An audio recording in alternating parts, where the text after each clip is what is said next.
Olá, pessoal, tudo bem? Vou fazer a devolutiva para vocês do joguinho, tá? Das 10 questõezinhas. Apesar de lá dizendo qual era a alternativa correta, eu vou fazer rapidinho essa correção só para a gente aprofundar um pouquinho mais nessas rebeliões, tá bom?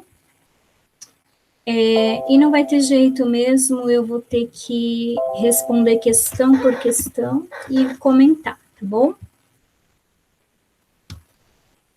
Então, a primeira perguntinha era: durante a primeira onda de conflitos, período que vai de 1831 a 1834, o Brasil será sacudido por uma série de rebeliões, exceto mascates.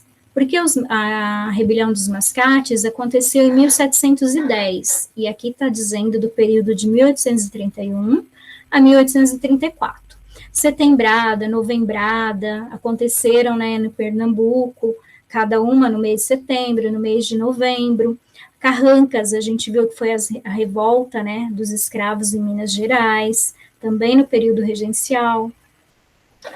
Questão número 2. A crise econômica, a miséria e a fome do povo, a centralização de poder no Rio de Janeiro e a impossibilidade de participação política das camadas populares e exaltadas foram as causas das revoltas do período regencial, verdadeiro ou falso? Verdadeiro. Verdadeiro porque nessa época a população, né, não tinha participação política e era atendido apenas, né, os desejos dos senhores de terra, dos grandes proprietários, dos senhores de escravos, né, dos ricos e da elite. O povo era deixado de lado. Número 3. O período regencial constituiu-se um dos mais agitados da história do Brasil.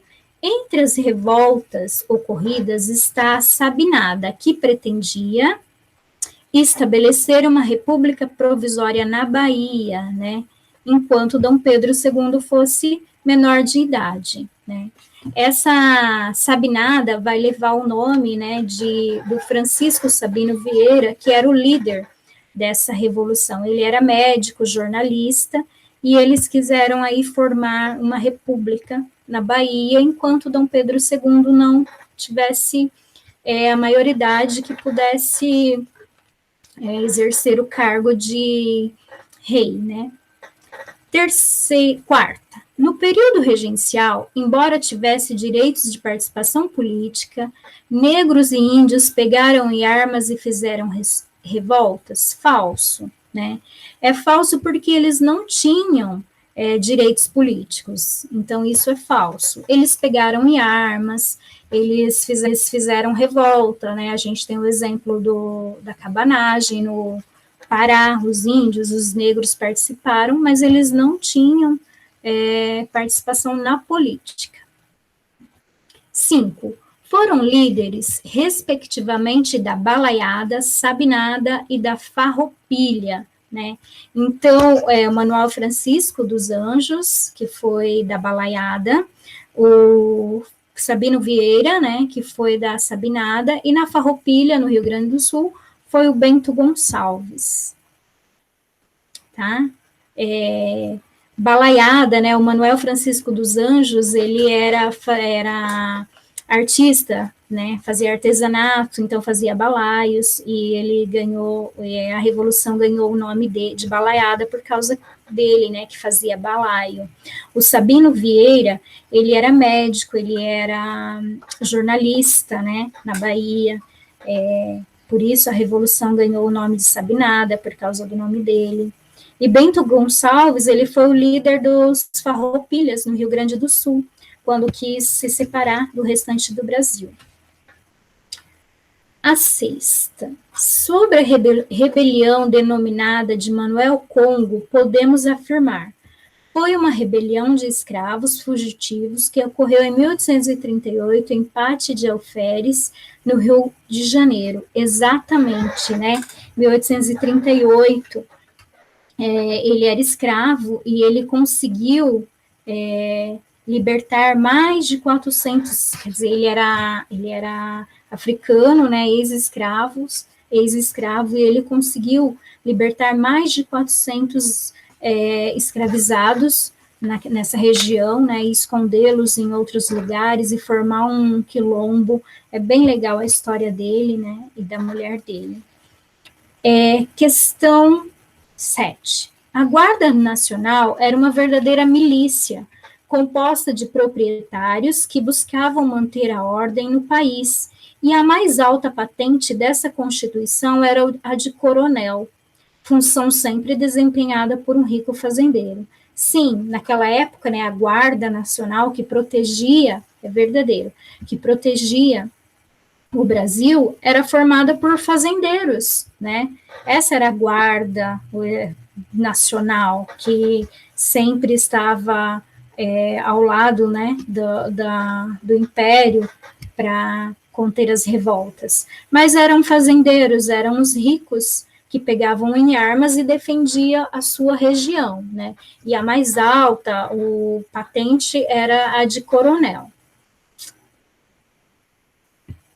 Milícia, sempre vai ser milícia. O que é milícia? É um poder, né, paralelo ao do Estado. É um poder, é um grupo, né, vamos dizer assim, de justiceiros que tem as suas próprias leis paralela ao Estado. Como vimos durante o período regencial, ocorreram várias revoltas pelo país. Entre as causas desses conflitos podemos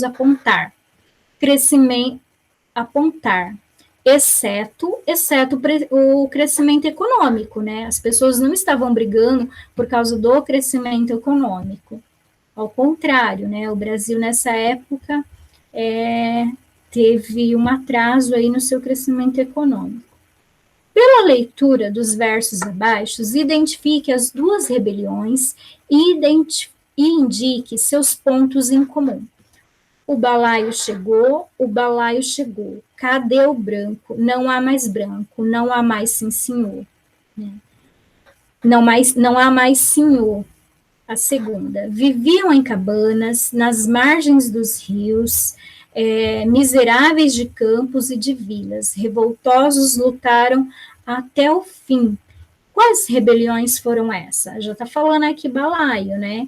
Então, foi a balaiada e a cabanagem, que está dizendo que eles viviam em cabanas, né? Foram revoltas populares, com a participação do povo, né? E agora, a última questão. No Haiti, uma revolta de escravos acabou promovendo a independência do país e a abolição da escravidão. Em 1835, ocorreu na Bahia uma revolta de escravos, na qual os senhores temiam que acontecessem com eles o mesmo que ocorrera no Haiti. Que revolta foi essa? Essa vocês já sabem, né? A revolta dos malês, lá dos escravizados, né? Que tinham como religião o islamismo e que se revoltaram contra os senhores, mas que foram delatados no momento de deflagrar, né, a revolta, e por isso ela não aconteceu. Mas essas revoltas, assim como a do Haiti, foi feita a comparação, porque foram revoltas de escravizados, tá bom? Pessoal, muito obrigada, tá, por terem respondido. Qualquer dúvida, me chama no WhatsApp e eu esclareço para vocês. Continuem fazendo. Dia 16 de outubro termina o terceiro bimestre, tá?